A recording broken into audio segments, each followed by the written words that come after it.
அசோலாவை super பிளான்ட்னு சொல்றாங்க. இவ்ளோ தாவரங்கள் இருந்தும் அசோலாவை மட்டும் ஏன் சூப்பர் பிளான்ட்னு சொல்றாங்க? வாங்க இந்த வீடியோல அசோலா பத்தி தான் பார்க்க போறோம். அசோலா ஒரு நீர்வாழ் பெரணி தாவரம். ஆசியா, ஆப்பிரிக்காவுல கால்நடை தீவனத்திற்கு அசோலாவை பயிரிடுறாங்க. அசோலா 10லிருந்து 15 நாட்களுக்குள்ள அறுவடைக்கு தயாராகுது. அசோலா வளர்வதற்கு தேவையான வெப்பநிலை 35லிருந்து 38 டிகிரி செல்சியஸ். கோடை காலங்கள்ல உற்பத்தி குறைஞ்சும் மழைக்காலங்கள்ல உற்பத்தி அதிகரிச்சும் காணப்படுது. அசோலாவில் 25 முதல் 35% புரத சக்தி இருக்குது. இது மட்டும் இல்லாம அமினோ அமிலங்கள், தாதுப்புக்கள், வைட்டமின்கள், பீட்டா கரோட்டின் தாதுக்களும் இருக்கு.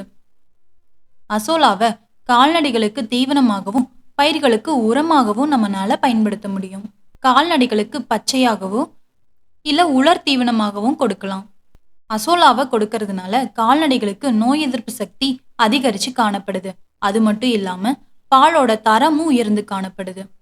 ஆனா ஆரம்பத்துல பச்சையா தீவனத்தை கொடுக்கும்போது தவிடு இல்லைன்னா புண்ணாக்கு கூட சேர்ந்து கொடுத்து பழக்கலாம். கோழிகளுக்கு கொடுக்கும்போது முட்டையோட தரமும் உயர்ந்து காணப்படுது.